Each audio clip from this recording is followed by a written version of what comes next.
Selamat pagi teman-teman, senang sekali bisa berjumpa dengan Anda kembali ya dalam video pembelajaran mengenai kali ini temanya merupakan sebuah tema yang sangat menarik yakni Goal Achievement Strategy.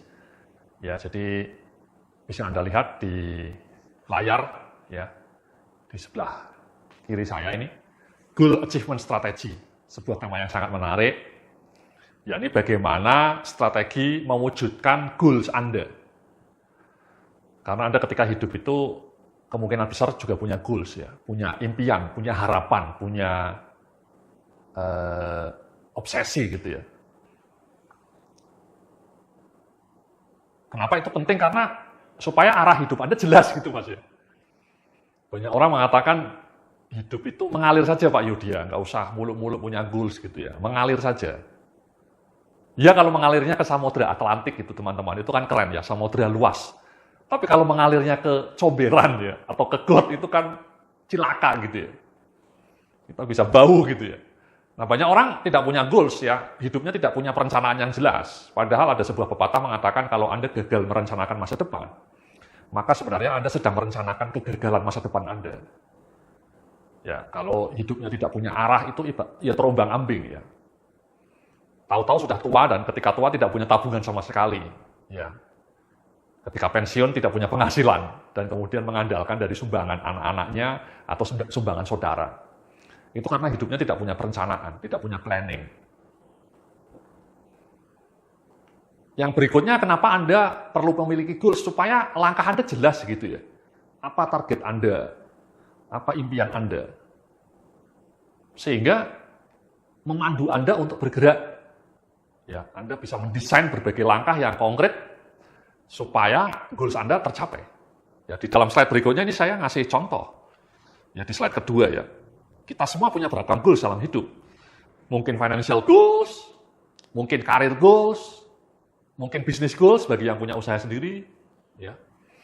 Atau relationship goals, Anda hubungan suami istri ya, bagi yang belum menikah, kapan mau menikah gitu ya, kapan kawin. Atau spirituality goals gitu ya. Goals tidak hanya dalam keuangan, tapi dalam kehidupan ibadah kita, kehidupan spiritual kita juga perlu goals. Health goals ini penting ya, kesehatan itu nomor satu. Kalau Anda tidak sehat, itu semuanya tidak ada artinya. Kemudian personal project goals, Anda mungkin punya personal project, ingin punya usaha sampingan, ingin menekuni hobi Anda, atau job related goals. Jadi goals itu macam-macam ya teman-teman ya, seperti yang Anda lihat ya di layar ini ya. Jadi tidak hanya financial goals, tidak hanya career goals, tapi juga spirituality goals atau juga health goals. Nah pertanyaannya bagaimana Anda mendesain berbagai goals dalam berbagai dimensi ini dan kemudian yang tidak kalah penting how to achieve those goals. Bagaimana Anda mencapai goals yang sudah Anda patrikan itu. Ya. Sehingga Anda merasa happy gitu ya.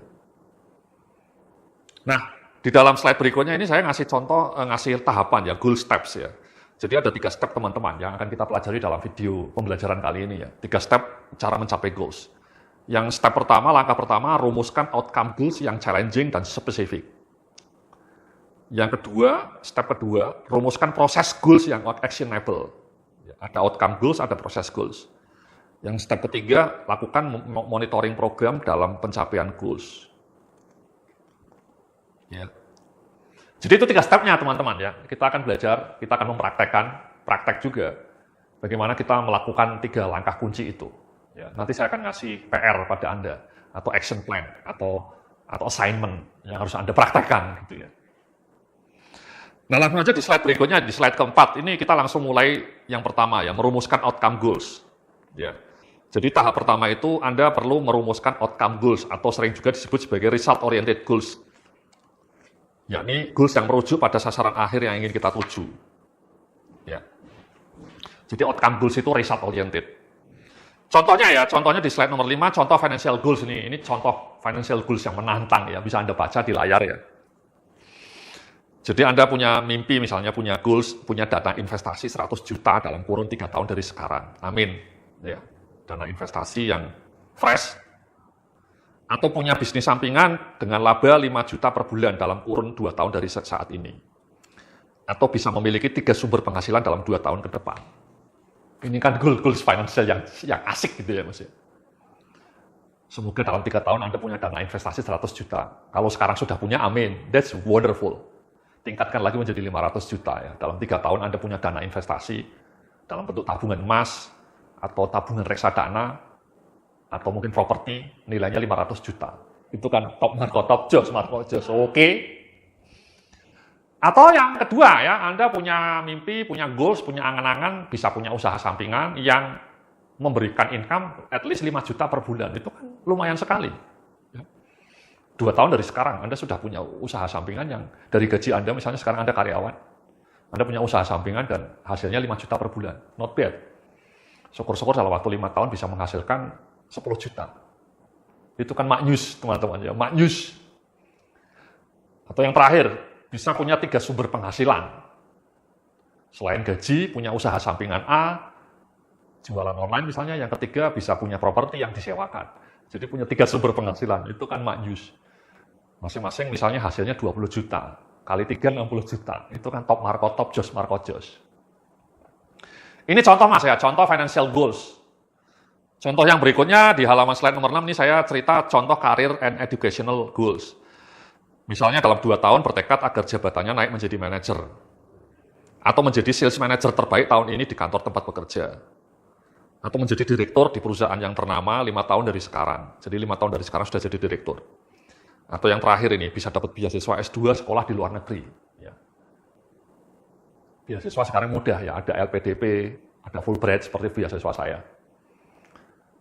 Jadi contoh-contoh yang career goals ini berkaitan dengan dunia kerja ya. Mudah-mudahan Anda dalam waktu 2 tahun sudah jadi manajer. Ya. Amin. Kemudian dalam waktu 4 tahun jadi GM. Itu kan bagus. Gajinya pasti meningkat, dapat mobil. Ya, mobilnya CR-V. Atau bahkan jadi direktur gitu ya. Dahsyat lagi ya. Ya, ini contoh goals ya. Kalau bisa Anda juga punya rumusan kayak gitu, teman-teman. Ya, ini contoh dalam bidang career goals. Ya.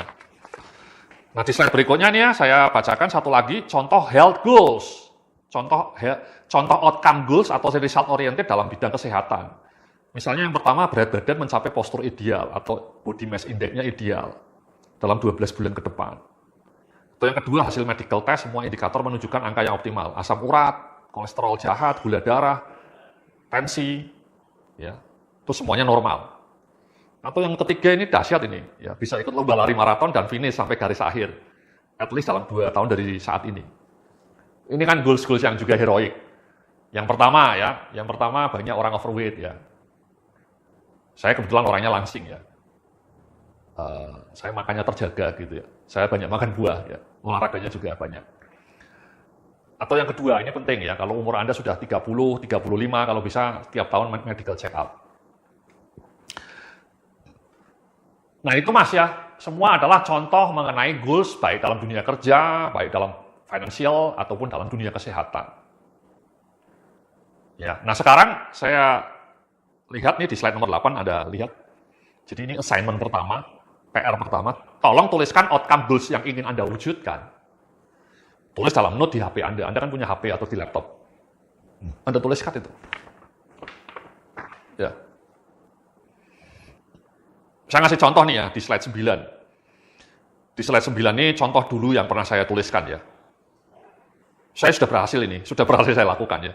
Saya sukses menulis 10 buku bisnis dan pengembangan diri dalam 3 tahun ke depan. Saya berhasil menulis 10 buku dalam 2 tahun ternyata ya, hanya dalam 2 tahun ya, tidak 3 tahun bahkan ya. Saya sendiri terkejut ya. Dari 10 buku itu sudah saya terbitkan 6. Yang 4-nya nanti saya terbitkan dengan Gramedia misalnya. Ya. Jadi sekarang cita-cita saya adalah 10 bukunya itu bisa diterbitkan di Gramedia, ya dijual di Gramedia. Kemarin kan self-publishing. Dalam 3 tahun saya berharap 10 buku saya itu bisa diterbitkan penerbit lain gitu ya. Entah Gramedia, entah penerbitan yang lainnya ya. Mizan misalnya, dan seterusnya. Itu contoh ya, bisa Anda lihat ya. Saya sukses menulis 10 buku bisnis dan pengembangan diri dalam waktu 3 tahun. Anda tuliskan nih, seperti ini ya. Atau tadi, Anda ingin punya tabungan 100 juta dalam 3 tahun ke depan. Tadi yang contoh tadi bisa Anda copy paste juga ya, kalau Anda punya impian yang sama ya. Mungkin nilainya bisa Anda ubah. Jadi 200 juta atau jadi 300 juta. Ya. Atau dalam waktu 3 tahun saya punya penghasilan 1 miliar per tahun. Nah, itu kan dahsyat, Mas. Jadi dalam waktu 3 tahun, nanti Anda sudah punya penghasilan 1 M per tahun. Ya, penghasilan bersih. Jadi miliuner tuh. Ya. Tidak apa-apa ya, tapi konkret. Tapi achievable juga sih ya. Jadi Anda tuliskan seperti itu, assignment pertama ini ya.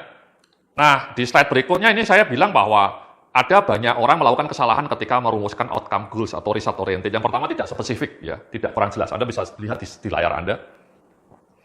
Kesalahan pertama tidak spesifik dan kurang jelas. Contohnya misalnya bilang, Mas Yudhya saya mau kaya. Mas Yudhya saya mau sukses karir, saya mau sukses. Saya ingin naik pangkat. Itu kalimat yang terlalu abstrak. Kapan naik pangkatnya? Menjadi apa? Itu perlu Anda definisikan. Saya mau menjadi kaya. Apa ukurannya? Punya tabungan sekian juta? Atau punya penghasilan 1 miliar per tahun? Anda rumuskan dan dalam waktu berapa tahun lagi gitu.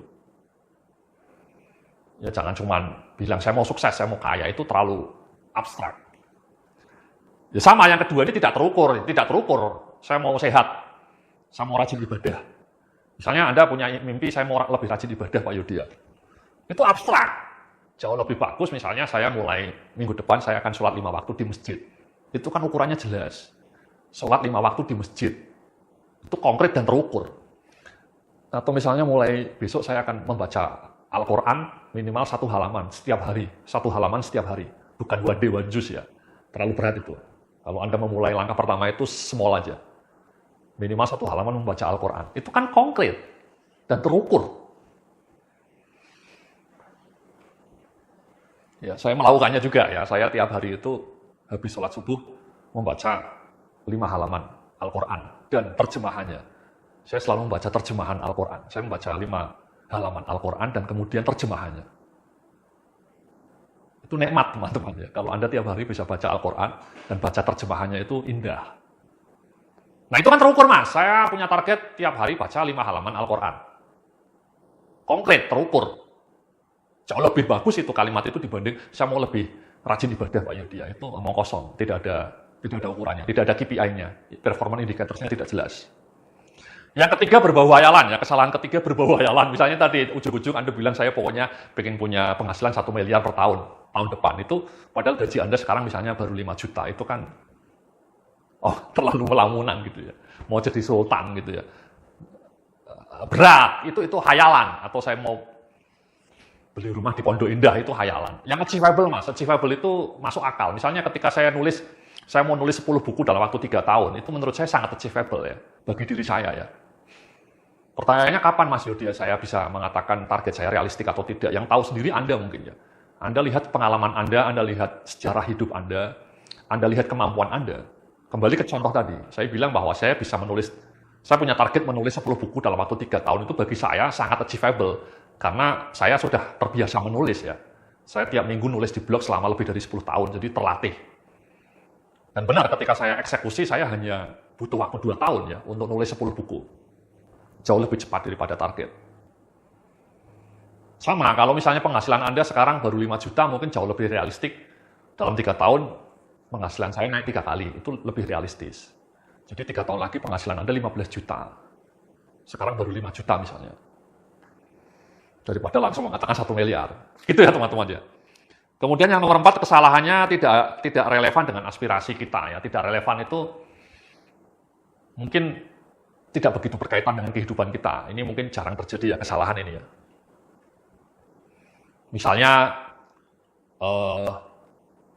Anda tiba-tiba pengen punya mimpi, pengen punya mobil BMW gitu ya. Menurut saya itu tidak begitu relevan ya. Apa manfaatnya punya mobil BMW atau Mercedes-Benz? Bagi beberapa orang itu tidak relevan mungkin ya. Bagi saya misalnya itu tidak relevan sama sekali. Meskipun saya mampu ya, saya mampu beli Mercedes-Benz, saya mampu membeli BMW. Cash lagi. Tapi bagi saya itu tidak relevan gitu ya. Tidak ada maknanya sama sekali. Saya jauh lebih baik uangnya saya gunakan untuk investasi yang menghasilkan misalnya. Atau bahkan disumbangkan ke orang lain ya untuk bangun perpustakaan. Saya salah satu tujuan hidup saya adalah membangun perpustakaan umum ya untuk anak-anak kecil di seluruh Indonesia. Saya ingin membangun 100 taman bacaan di seluruh Indonesia. Ya. Taman Bacaan Anak, ya TBA, Taman Bacaan Anak. Itu relevan dengan kehidupan saya sebagai seorang penulis buku dan juga orang yang concern terhadap masa depan bangsa. Karena bangsa yang hebat itu anak-anaknya pasti hobi membaca buku sejak kecil. Dan kesalahan yang terakhir, tidak ada deadline, Mas. Ya, tidak ada deadline. Makanya tadi saya bilang kan, punya penghasilan sekian dalam waktu 2 tahun, atau nulis buku 10 dalam waktu 3 tahun, itu kan deadline-nya 3 tahun, 2 tahun. Kalau Anda nggak punya deadline nanti sampai pensiun gitu ya, belum tercapai ya. Umur Anda misalnya 30 sekarang, 20 tahun lagi, 25 tahun lagi Anda pensiun dan belum tercapai, karena tidak ada deadline. Itu Mas ya. Jadi itulah 5 kesalahan yang sering terjadi ketika kita merumuskan result-oriented goals atau outcome goals. Ya.